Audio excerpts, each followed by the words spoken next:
Ya, oke guys. Baik lagi sama gue karena data nggak bisa bohong ya. Hari ini Jumat 6 Oktober 2023. Ya, IHSG ya posisi naik dikit ya. Kemarin di detik-detik akhir malah turun ya. Oke, hari ini gue mau ngobrol santai guys ya. Sektor seumur hidup yang bisa lu pegang seumur hidup versinya Palo Keng Hong ya. Ini beliau sendiri yang ngomong tentunya sudut pandang ekonomi dia di dunia persama nih patut kita pertimbangkan gitu ya dalam berinvestasi di pasar modal ya karena beliau kan udah sesepuh banget ya dari umurnya aja udah tahu udah pengalamannya udah banyak sehingga kita mau lihat nih menurut dia ada dua sektor yang harus dipunyai seumur hidup dan karena dua sektor ini paling tahan banting ya. Oke, sektor apa aja itu guys ya kita langsung lihat aja di John. Ya, petua kalau Keng Hong ya, sektor di saham ini harus dimiliki selamanya. Selamanya loh, buset dah. Oke, investor kawakan kalau Keng Hong menyebutkan ada dua sektor yang amat digemarinya ya pasar modal ya. Bahkan dua sektor ini selalu disebutkannya ketika ia jadi narasumber di setiap acara ya. Jadi dua sektor tersebut adalah perbankan dan energi, khususnya batu bara ya. Jadi lebih spesifik, perbankan dan batu bara. Ya, gue pribadi kalau ngelihat statement ini, membaca statement ini, ya, gue secara pribadi sepakat dua sektor ini yang paling jelas. Yang paling jelas kenaikannya dan dari dividennya ini adalah dua sektor ini ya. Memang gue sangat-sangat sepakat kalau gue pribadi ya. Dua sektor ini, perbankan dan batu bara tuh saya sangat suka ya. Suka terus katanya. Biasanya saya cemplungin uang saya sangat banyak ya. Ujarnya dalam acara Permata Bank Wisdom Harmonious Well Journey ya. Ah, memang guys di porto gue sendiri paling banyak dua ini ya. Kenapa? Kenapa gue udah coba-coba mau sedikit-sedikit di sektor lain. Jujur yang dividennya paling jelas ya, paling jelas dan kenaikannya paling stabil ya kinerjanya memang perbankan dan batu bara ya. Memang dari semua sektor ya. Mau nggak mau harus diakuin kalau bisa memang dua ini porto terbesar loh kalau bisa ya. Sisanya boleh yang lain-lain ya. Gue jaga-jaga aja. Ya, tapi kata Palokengong sih dua ini sebenarnya udah cukup. Dua ini lu sebenarnya udah cukup. Ya. Pria berusia 64 tahun itu pun menyebutkan memiliki saham di dua sektor ini ibarat sama seperti memiliki pasangan yang tidak boleh dilepas. Weh, anjay. Ya, memiliki pasangan yang nggak boleh dilepas. Sepakat nggak? Gue sepakat sih ya. Kalau kalau punya BRI Mandiri ya, apalagi sekarang yang lagi naik daun BNI, BCA, BNGA, terus batu bara apa tuh? Banyak PTBE, PTBA Games, ITMG, Adro, apalagi tuh. Ada MCOL juga bagus. BSSR gitu ya. MBAP terus apalagi tuh. Hmm, banyak itu tuh gimana ya Gis ya? Susah mau kita tuh mau nggak beli nggak tertarik beli itu nggak mungkin ya karena dividennya rutin banget gitu. Ya, sangat rutin dan gede-gede nih. Kayak games kemarin dividen baru dibagi 13% sebulan lalu lah, belum ada sebulan. Nanti kemungkinan Desember dia mau bagi lagi range 5 sampai 6% hanya dalam jangka waktu 4 bulan ya. Hanya dalam jangka waktu 4 bulan loh. Lu udah dapat 17%. Gila. Lu invest di mana tuh 17% loh. Hanya dalam 4 bulan, John. Invest di mana, John? Lu kontrakan aja paling tinggi ya. Di Jabodetabek tuh 6% per tahun. So far yang gue tahu. Jabodetabek masih dapat. Kalau lo ke arah-arah Jawa Tengah, yang ini gue dengar cerita ya dari orang-orang sana, Jawa Tengah dan Jawa Timur itu malah lo bisa lebih kecil lagi lo bangun kontrakan bisa cuma 3-4%. Ya, ya mungkin katanya ada yang special case lah, yang lagi bangun di daerah nikel ya. Sulawesi dibangun kos-kosan katanya bisa, returnya gede di atas 78 katanya ya. Meskipun gue pribadi belum tahu kebenarannya, belum lihat langsung lah ibaratnya, tapi katanya begitu. Nah, oke, jadi memiliki saham bank itu sebetulnya boleh kita pegang sebenarnya ya, selamanya ya. Boleh kita pegang selamanya seperti kita punya suami atau istri yang kita pegang sampai akhir hidupnya ya. Ya, gue sepakat terutama bank ya. Terutama bank-bank seperti yang gede ya. BRI, Mandiri, BNI, BCA, BNGA juga boleh masukin hitungannya. Kalau bank daerah lumayan ada yang bagus dua tuh BJBR dan BJTM. Tapi BJR BJTM bagusnya di dividen doang. Lu jangan ngarep capital gain di situ ya. Dia capital gain lambat. Kalau BRI, BNGA, Mandiri, BCA, aduh sama apa tuh? BRI, BCA, Mandiri, ya BNI, BNGA. Mereka secara capital gain juga oke, dividennya juga oke. Jadi enak. Ya karena gini, kategori bank-bank itu sektor perbankan itu adalah sektor yang bisa berdampak sistemik bagi perekonomian kita, guys. Jadi pemerintah ngawasinnya udah pasti lebih ngeri. Kalau apalagi kalau bank-bank besar ya, itu lebih ngeri. Ya mungkin sering-sering kecolongan bank-bank kecil lah ya. Ya. Kalau bank-bank besar itu kayak 5 bank itu ya, itu pemerintah ngawasinnya lebih ketat, sangat-sangat ketat ya. Karena apa? Kalau sekali mereka bermasalah dan itu parah, itu dampaknya bisa sistemik.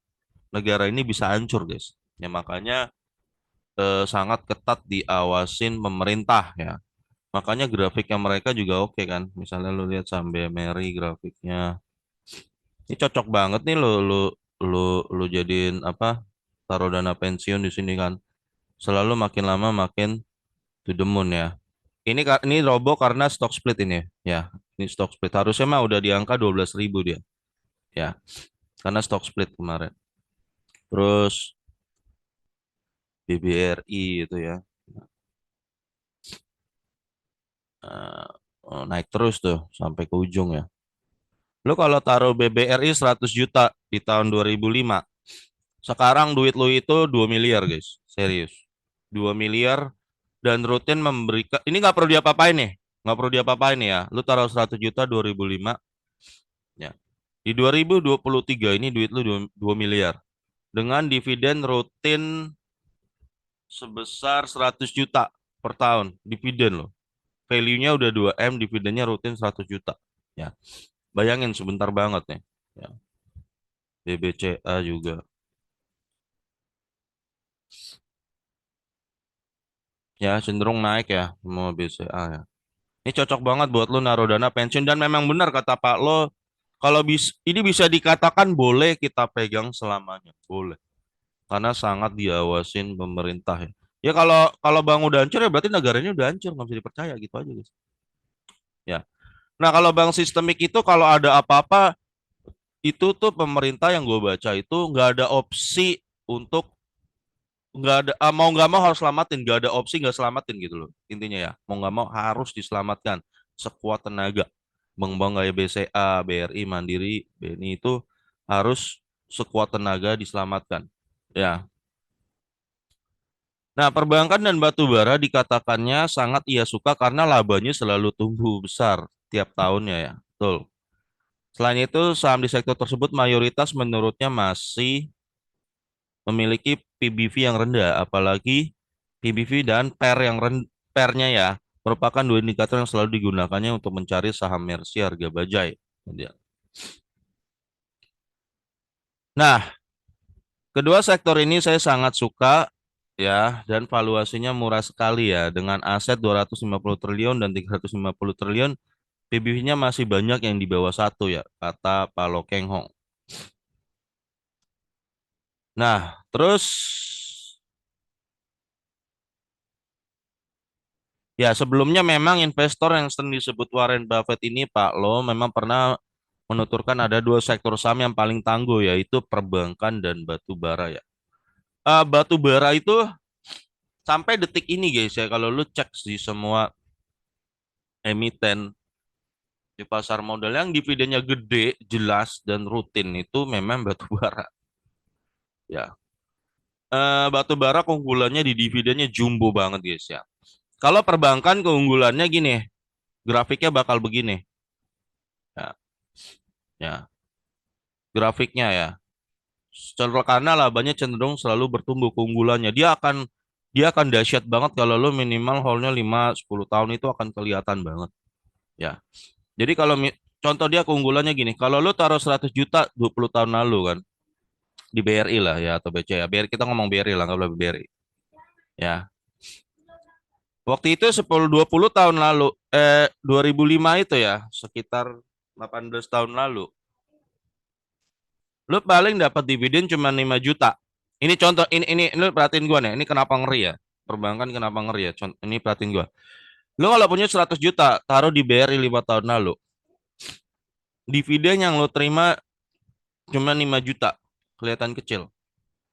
Paham ya 5 juta? Ini ceritanya nggak lu apa-apain nih barang. Ya lu diemin aja. 18 tahun kemudian, dividennya yang tadinya lu terima 5 juta 2005, sekarang dividennya lu terima 100 juta. Lu nggak apa-apain. Nggak apa-apain. Ya. Hanya coba nunggu aja 18 tahun ya. Tentunya per tahun kan jadi dia dividen per tahunnya makin gede, makin gede. Misalnya tahun pertama 5 juta, tahun kedua 7 juta, tahun ketiga 8 juta, tahun keempat 10 juta, naik naik naik naik terus sampai 18 tahun kemudian 100 juta. Nah, itu ngerinya perbankan. Untuk jangka panjang lo akan terasa ngeri naiknya. Ya, sangat dahsyat, sangat ngalahin inflasi lah. Ya. Itu keunggulan saham perbankan. Kalau saham batubara keunggulannya gede. Batubaranya dalam jangka pendek. Dividennya gede jangka pendek. Nah, PTBA kemarin bisa bagi 30%. Ya, tiga rata-rata paling enggak batubara ya rata-rata tuh 8 sampai 15% ya rata-rata. Ada yang kadang extraordinary ya di atas rata-rata. Ada yang bisa bagian 20% per tahun. Kalau lagi hoki bisa 30% kayak kemarin. Banyak yang bagian 25% ke atas ya. Tapi rata-rata dalam kondisi normal pun masih bisa bagian sekitar 8 sampai 14%, 15% itu masih nggak berlebihan batu bara. Nah, untuk jangka pendeknya itu emang enak ya. Enak banget. Eh, cuman kelemahannya batu bara ya pasti grafiknya kan naik turun. Nah, grafiknya begini. Jadi lo jangan samain saham batu bara grafiknya kayak perbankan naik ke atas terus enggak. Dia grafiknya tuh bakal kayak begini. Tapi ini guys, justru ini bakal jadi kesempatan buat lo dividen investor ketika lagi robo enak di seroknya, harganya di situ-situ aja, dividennya gede terus gitu loh. Setahun bisa 10%, 8, 10, 12, bahkan 15 gitu kan. Jadi enak. Lu serok ke sini dividennya makin lu dapat seroknya paling bawah lu average, makin yield lu makin gede per tahun. Nah, itu enaknya batu bara ya. Namun Palo mengatakan investor perlu memilih saham yang luar biasa atau menurut company jika mau mengkoleksi saham di sektor tersebut. Dalam artian tidak semua saham di seluruh sektor tersebut menarik ya. Itu gue sepakat. Ya perbankan pilihlah yang tadi. Misalnya BRI, Mandiri, BCA, BNI atau BNGA boleh. Apalagi? BJBR, BJTM juga oke ya. BJBR, BJTM tapi cuma dividennya doang. Ya itu opsi aja kalau lo mau nama. Ya kalau batu bara ya pilihlah misalnya PTBA, Games, Adro, apalagi tuh. Games, ITMG, MCOL juga bagus. MBAP, BSSR, apalagi tuh. Ah, itulah. Kayak gitu. Jadi nggak semua, ada nggak saham batu bara yang bapuk ya? Ada. Perbankan ada ya. Jadi makanya lu juga harus cek sendiri masing-masing perusahaan itu. Jangan jangan karena sektornya bagus lu main asal masuk aja, tapi pengendalinya jelek. Ya. Cuma pengendalinya jelek ya. Nah, menurut Pak Lo, sektor perbankan tuh menurutnya tangguh dari krisis, di mana hal tersebut bisa dilihat dari laporan keuangan perbankan ya. Tahun lalu katanya krisis dia, tapi cuannya bagus ya. Bahkan sampai ada bank yang cuannya 40 triliun, ini 40 triliun Mandiri. Ya, yang cuannya 50 triliun tahun lalu tuh BRI. Bagus BRI. Nah, ya. Sementara sektor energi dalam hal ini batu bara juga dinilainya menarik ya. Batu bara menurutnya akan selalu diandalkan di masa depan. Meski EBT ya, EBT, energi baru dan terbarukan sedang tren saat ini ya. EBT itu masih mahal banget guys sekarang guys. Batu bara gue yakin masih bakal jadi primadona lah. Karena itu murah banget ya. Contohnya kata Pak Lo ya. Kalau mau pakai PLTA ya, kalau lagi tenaga air ya, kalau lagi kemarau susah, sangat kecil. Ya mau buat bendungan susah konstruksinya ya. Mau pakai angin juga sedikit. Ya. Kalau mau pakai tenaga surya, saya kasih tahu ya, PLTU itu kan bisa 1000 megawatt. Kalau tenaga surya, kalau lu mau ngasilin 1 megawatt itu, lu butuh solar panel seluas 1 hektar.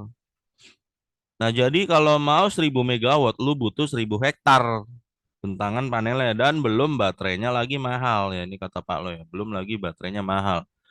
Ya oleh karena beberapa alasan itulah Pak Lo mengatakan bahwa batu bara masih sangat dibutuhkan ya. Bahkan itu juga berlaku untuk jangka panjang.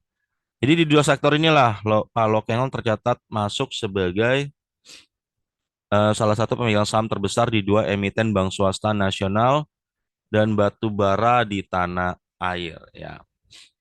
Ya guys, nah ini guys ya. Jadi gue bilang dua sektor yang paling tahan banting dan boleh lu pegang selamanya. Jadi kalau untuk sektor batu bara ya meskipun banyak ya, isu-isu EBT di EBT dan segala macam ya. Batu bara itu paling murah guys, pokoknya paling murah dan paling efisien. Gua rasa nggak mungkin pemerintah kita bisa meninggalkan 100% batu bara. Sangat nggak mungkin ya.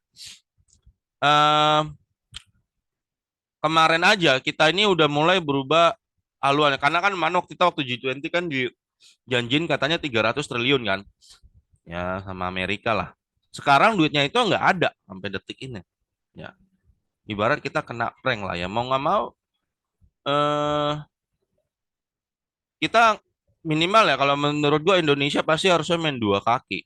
Di samping mengembangkan energi terbarukan ya, tapi dia tetap bertahan pada batu bara kalau menurut gua pemerintah kita. Karena kalau kita nanti benar-benar ngikutin kemauan, maaf ya, kemauan barat kayak begitu.